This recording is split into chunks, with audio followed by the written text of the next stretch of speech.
तो कक्षा 10 की गणित का चैप्टर नंबर 7 निर्देशांक ज्यामिति, ये इम्पोर्टेंट चैप्टर है यूपी बोर्ड के लिए और ख़ास तौर पर इस वर्ष के लिए। ठीक है, तो आप लोग कक्षा 10 की जो गणित का चैप्टर नंबर 7वां हम पढ़ाने जा रहे हैं, कोऑर्डिनेट या ज्यामिति, निर्देशांक ज्यामिति।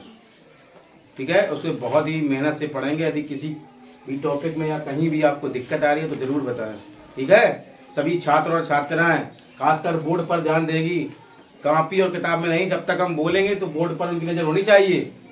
ठीक है, अगर वहाँ से ना दिखता हो तो यहाँ पर बैठ जाइए आके। तो चैप्टर हमारा 7 है।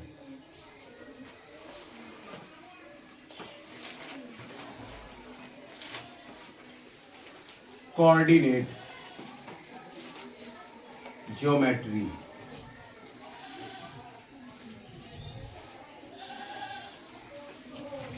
निर्देशांक ज्यामिति।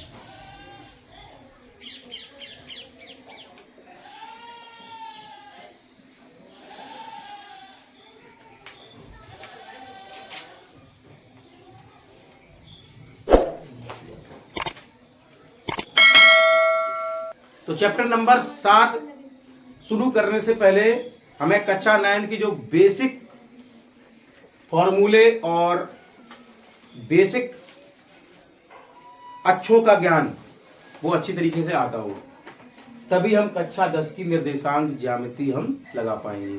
हमें भुज पता होना चाहिए, भुज क्या होता है, कोटि क्या होता है, निर्देशांक क्या होता है, अक्षें कौन सी होती हैं। ठीक है, कौन सी एक्स अक्ष है, कौन सी वाई अक्ष है, किस चतुर्थांश में तो एक्स और वाई के मान प्लस में होते हैं, किस में एक माइनस का एक प्लस का होता है। ये सारे कॉन्सेप्ट हमें अच्छी तरीके से आने चाहिए, तभी हम कक्षा 10 की जो निर्देशांक ज्यामिति है वो अच्छे से पढ़ पाएंगे। ठीक है, हम कोशिश करेंगे आप लोगों को अच्छी से अच्छी विधि बताएं और एक बार में समझ में आएगा, बशर्ते आपको घर पर भी ध्यान करना है। ठीक है, तो देखिए सबसे पहले हम जानते हैं अक्षों के बारे में। ये हमारी एक ऊर्ध्वाधर रेखा है जिसे हम वाई अक्ष कहते हैं। ये हमारी क्षैतिज एक रेखा है, इसे क्या कहते हैं, एक्स अक्ष। ये एक्स अक्ष है, इधर हम एक्स डैश, ये वाई अक्ष है, इधर हम वाई डैश। ये हमारा ऑरिजिन पॉइंट है। ऑरिजिन का मतलब क्या होता है, मूल बिंदु, जहां दोनों अक्षें काटती हैं उस बिंदु को हम क्या कहते हैं, ठीक है, ओ मूल बिंदु। और मूल बिंदु के निर्देशांक कितने होते हैं, 0, निर्देशांक का सूत्र क्या होता है, कौन बताएगा, निर्देशांक बराबर क्या होता है, भुज कोमा, भुज कहते हैं एक्स को और कोटि कहते हैं।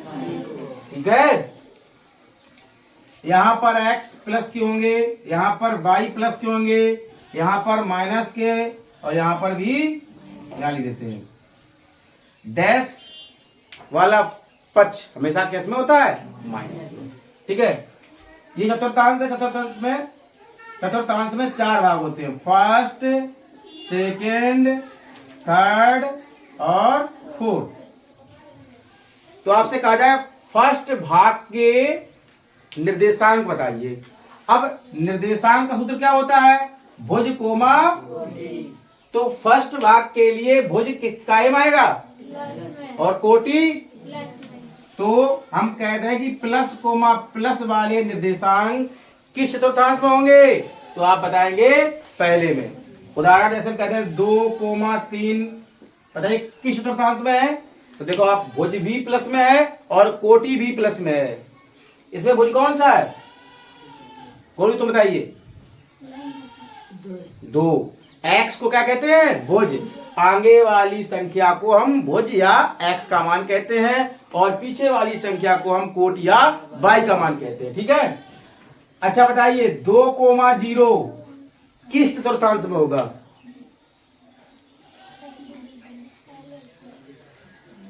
बताइए, गोलू, साक्षी, स्वाति।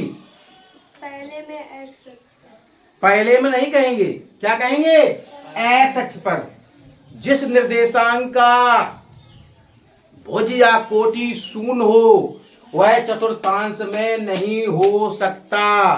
वह कहां पर होगा? अक्षों पर। अब इसमें भुज है लेकिन कोटि और भुज काहे में है? प्लस में। तो ये कहां पर होगा? प्लस की एक्स अक्ष पे। 1 2 3 4 5 तो यहाँ पे होगा। कहाँ पे होगा? यहाँ पे 2,0। हम कहते हैं माइनस 2,0 कहाँ है? तो माइनस के लिए, और ये काहे का मान? एक्स।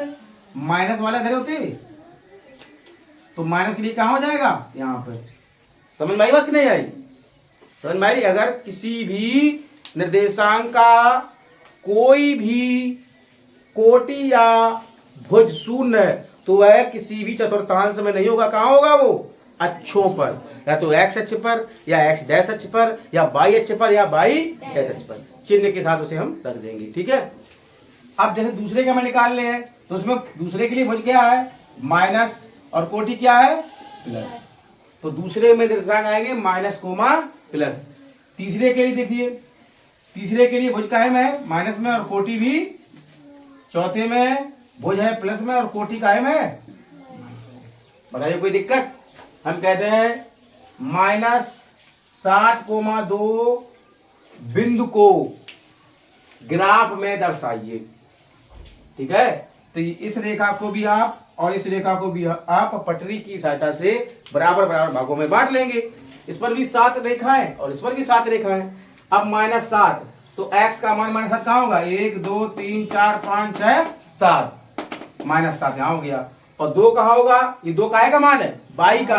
तो 1 2 यहाँ पे हो गया। तो यहाँ पे जब यहाँ पे मिलाएंगे हम 2 के सीध पर और 7 के सीध पर तो हमें क्या मिल जाएगा? -7,2, जिसके बारे में कक्षा 9 में हमने बहुत अच्छी तरीके से सीखा था। सबको आता था है? एक बार रिवीजन करना है आप लोगों को। ठीक है। कोई दिक्कत तो बताना है। समझ में आएगा निर्देशांक? निर्देशांक आप बता देंगे। आयुष खड़े हो। 0,7 बताओ कहाँ पे होगा? चतुर्थांश में या अक्षों पर? किस अक्ष पे होगा? यहाँ पर क्या दिया है? भुज या कोटि? यहाँ पर 7 कोटि। कोटि दी है तो फिर कौन अक्ष पे होगा? हाँ, तो सोच समझ के बोला करें। ठीक है। बैठ जाओ। किसी को कोई दिक्कत? बता देंगे आप कि चतुर्थांश में कि अक्ष पर है या किस अक्ष पर है या किस चतुर्थांश में है। कोई दिक्कत किसी को? ये टॉपिक समझ में आया